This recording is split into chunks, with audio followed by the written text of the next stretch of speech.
Panyuraos lan pandonga enjang GKJ Jakarta, dinten menika Jemuah Pon 7 April 2023, Minggu Prapaskah kaping 6. Engkang kaparingan jejer pangurbanan ingkang sejati. Sumangga kita sami ndedonga. Gusti Yesus, kawula caos syukur awit dinten anyar lan berkah ingkang anyar sampun kacawisaken dening Gusti Allah tumrap kawula ing dinten menika. Lan saestu kawula caos syukur awit sedaya gesang ingkang Gusti Allah paringaken dumateng kawula.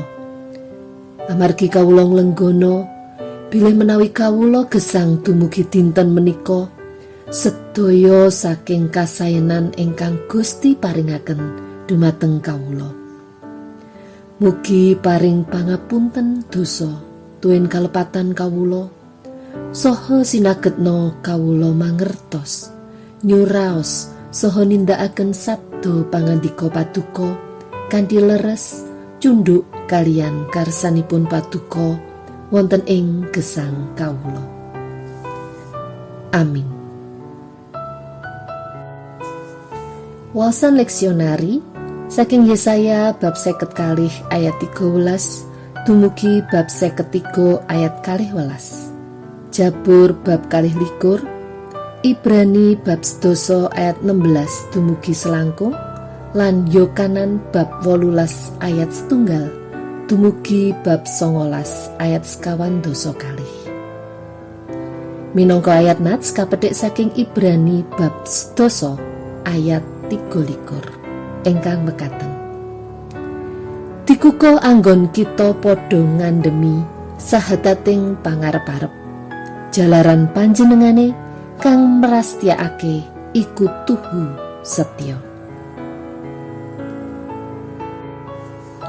Para sedherek ingkang kinasih, menapa wonten ing antawis kita ingkang sampun ngorbanaken diri kangge tiyang sanes? Wangsulipun injih tentu wonten. Mbok menawi wonten ing kaluwarga ibu ngorbanaken dirinipun kangge putra-putrinipun kawiwitan nalika ngandhut, nglairaken lan nyawisaken kabetahan lare saben dinten. Semanten ugi bapak utawi ibu ingkang kedah budidaya kangge nyekapi kabetahanipun keluarganipun. Temtunipun menika satunggaling wujud pangorbanan ingkang dipun tindakaken dening meh saben tiyang sepuh. Malah wonten ugi sederek-sederek kita ingkang ngalami kasangsaran amargi benten antawis tiyang setunggal kaliyan sanesipun kanthi tetep pitados dhateng Gusti Yesus. Wonten ing waosan kita dinten menika, kita kaberek ngemut-emut agenging pangorbanan Gusti Yesus tumrap kita. Panjenenganipun suci, tanpa cacat, lan boten kagungan dosa, ananging nanggel sedaya kalepatan tuwin dosa kita ngantos dumuginipun sedo ing kajeng salib. Saestu ngeramaken pangorbanan ingkang kababaraken dening panjenenganipun. Lajeng kados pundi salajengipun sikep kita saksampunipun katebus lan kawilujengaken dening Gusti Allah? Menapa gesang kita sakmenika karenan wonten ing ngarsanipun Gusti Allah? Wonten ing waosan dinten menika saking Ibrani bab 12 ayat 21 kaserat, mulane payo padha sowan ing ngarsane Gusti Allah kanthi ati kang temen lan ikhlas sarta kalawan kayakinan ing pracaya kang kukuh, amarga ati kita wis karesikake saka rumasaning ati kang ala lan badan kita wis kaendusan kanthi banyu kang resik. Temtunipun kita sampun katebus lan kadadosaken kamanungsan anyar, saha nggadahi pangajeng-ajeng kita boten wangsul dlarung ing dosa malih. Lumantar panyuraos dinten menika, kita dipun ajak supados nggadahi kayakinaning lan kapitadosan ingkang kukuh dumateng Gusti. Gusti Allah panci sampun ngorbanaken sariranipun tumrap kita. Ananging samangke ingkang kedah kita tindakaken kanthi ngisi gesang kita langkung tanggal jawab wonten ing ngarsanipun Gusti Allah, kanthi tetep nggadahi pangajeng-ajeng kita dumateng panjenenganipun. Amin. Sumangga para sedherek kita ndedonga syafaat. Duh Allah, Ibu endah sabda paduka ingkang sampun kawedharaken menika, saestu dados dasar saha panuntun kawula.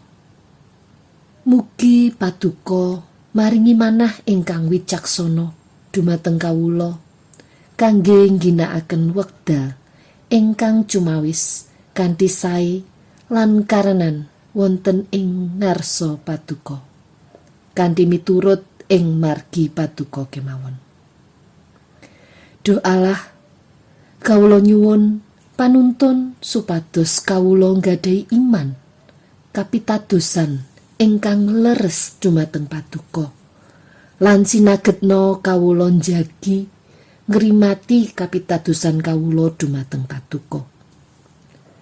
Mugi paduka maringi pangayoman supados wonten ing aktivitas saha padamelan kawula dinten menika saged kawula tindakaken kanthi lancar. Mirungganipun kangge ingkang nembe ngupati padamelan ananging dereng pikantuk, tuwin ingkang usahanipun mandheg amargi mawerni-werni sebabipun, mugi paduka paring pitulungan. Dumateng lare-lare ingkang nembe sinau wonten ing sekolah utawi ing perguruan tinggi, mugi paduka maringi kasregepan lan setiti anggenipun sinau matemah ing pungkasanipun menapa ingkang dipun idam-idamaken saged mawujud ingkang sedayanipun kawula pitadosi namung margi saking pitulungan paduka. Semanten ugi dumateng kawula sedaya, mugi paduka maringi bagas kawarasan ingkang prima tinebihna saking sedaya bilai. Kawula ugi ndedonga kangge kondisi ekonomi secara global, mugi paduka maringi kawicaksanan dumateng pemerintah ing negari kawula. Paduka sagetaken mutusaken kanthi becik lan karenan wonten ing ngarsa paduka. Kawula ugi ndedonga kangge pacawisan pemilu taun 2021. Mugi paduka piyambak ingkang ndatengaken presiden lan wakil presiden ingkang ajrih asih dumateng paduka ingkang badhe mimpin ing negari kawula. Mugi paduka ugi ingkang paring pangayoman dumateng negari kawula tinebihna saking sedaya niat utawi tumindak ingkang ngrisak negari kawula. Wonten sih kawelasan paduka kawula ndedonga. Amin.